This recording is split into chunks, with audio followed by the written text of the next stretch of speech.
Birləşmiş Ştatlar millisinin futbolçusu Folarin Balogunun Bosniya və Hersegovina ilə oyunda aldığı qırmızı vərəqə ilk baxışda sadə idman epizodu kimi görünürdü. Qaydalara görə o, Belçikaya qarşı 8-də 1 final oyununu buraxmalıydı. Lakin FIFA İntizam Komitəsi cəzanın icrasını 1 illik sınaq müddəti ilə dayandırdı. Qırmızı vərəqə ləğv edilmədi, amma futbolçu Belçikaya qarşı oynamaq hüququ qazandı. Bəlkə də bu qərarın üzərindən keçmək olardı. And I'm a person that loves sports and was a good athlete.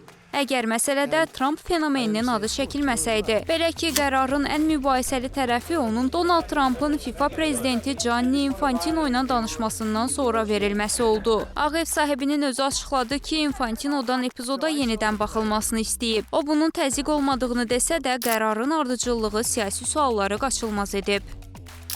2026 Dünya Çempionatının əsas ev sahiblərindən biri ABŞ-dir. Yəni söhbət dünya futbolunu idarə edən qurumun turnirə ev sahibliyi edən güclü dövlət qarşısında nə qədər müstəqil qərar verə bilməsindən gedir. UEFA bu qərarı sərt tənqid edərək FIFA-nın qırmızı xətti keçdiyini bildirdi. Çünki futbolun əsas prinsipi odur ki, qaydalar hamıya eyni tətbiq edilməlidir. İstər kiçik ölkə olsun, istər dünya gücü. Belçika tərəfi də qərara etiraz etdi. Lakin FIFA Belçikanın müraciətini qəbul edilməz saydı. Bununla da qalmaqal daha da böyüdü. Çünki artıq məsələ təkcə Balogunun oynayıb oynamaması deyildi. Məsələ FIFA'nın şəffaflığı, hesabatlılığı və siyasi təsirdən azad olub olmaması idi.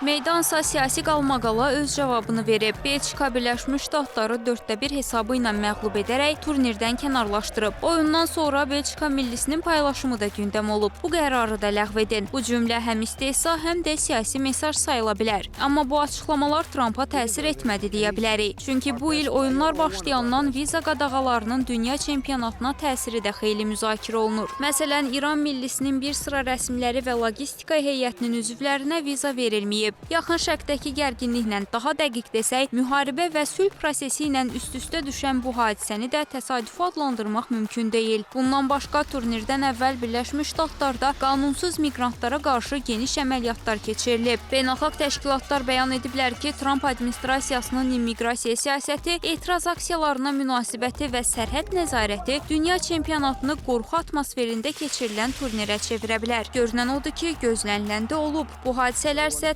Trump'ın siyasi üslubu ilə tam üst-üstə düşür. O, daxili siyasətdə olduğu kimi beynəlxalq idmanda da şəxsi təsir və birbaşa əlaqə mexanizmindən istifadə etməyə çalışır. Trump üçün bu, ABŞ-nin ev sahibi ölkə kimi nüfuz məsələsidir. Beynəlxalq münasibətlər nəzəriyyəsində buna yumşaq güc deyilir. Dövlətlər artıq təkcə ordu və iqtisadiyyatla yox, idman, mədəniyyət və qlobal tədbirlər vasitəsilə də nüfuz uğrunda yarışırlar. Dünya çempionatı isə bu mübarizənin ən böyük platformalarından biridir. Məhz buna görə futbol meydanında verilən qərarlar var otağında yox, siyasi kabinetlərdən gəlirmiş kimi görünür. Məsələnin FIFA aspektinə gəldikdə, Birləşmiş Ştatlar 2026 Dünya Çempionatının ev sahibidir. FIFA isə bu turnirin uğrundan milyardlarla dollar gəlir əldə edir. Belə şəraitdə Ağ Evdən gələn istənilən siyasi siqnalın rəhbərlik üçün sıradan müraciət kimi görünməsi çətindir.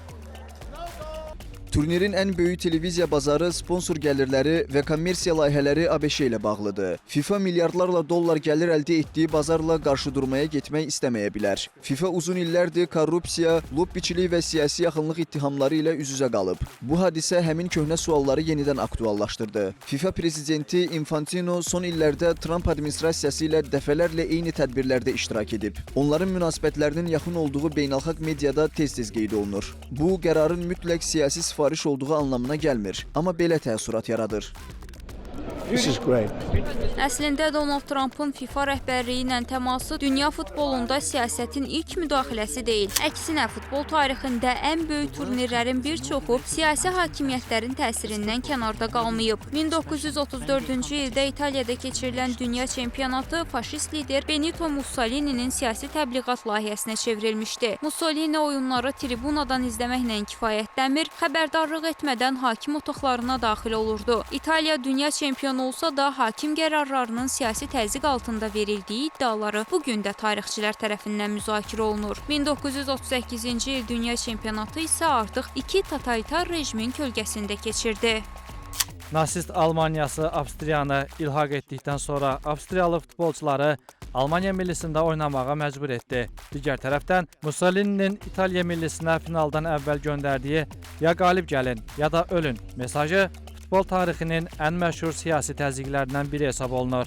Macarıstanın qapıçısı isə oyundan sonra "Bəlkə 4 qol buraxdım, amma onların həyatını xilas etdim" sözləri ilə həmin dövrün siyasi atmosferini təsvir etdi. 1982-ci ildə Fransa-Küveyt oyununda Fransa 4-cü qolu vurduqdan sonra Küveyt Olimpiya Komitəsinin rəhbəri VIP tribunadan enərək meydana daxil oldu və hakimi qərarını dəyişməyə razı saldı. Nəticədə qol ləğv edildi. Bu nümunələr göstərir ki, futbol tarixində siyasətin izi yeni deyil. Bəlkə də Trumpı Mussolini ilə eyniləşdirmək doğru olmaz. Ancaq hər iki nümunədə də siyasi hakimiyyət futbolun yaratdığı qlobal diqqəti və emosional təsiri öz maraqları üçün istifadə etməyə çalışır. Bir əsr əvvəl bu açıq dövlət təbliğatı formasındaydı. Bugün isə telefon zəngləri, diplomatik əlaqələr, iqtisadi təsir və ev sahibi ölkənin siyasi çəkisi üzərindən müzakirə olunur. Buna görə də dünya futbolunu idarə edən qurumlar siyasi təsirdən həqiqətən müstəqildir, yoxsa tarix sadəcə fərqli formalarda təkrarlanır sualı açıq qalmaqda davam edir.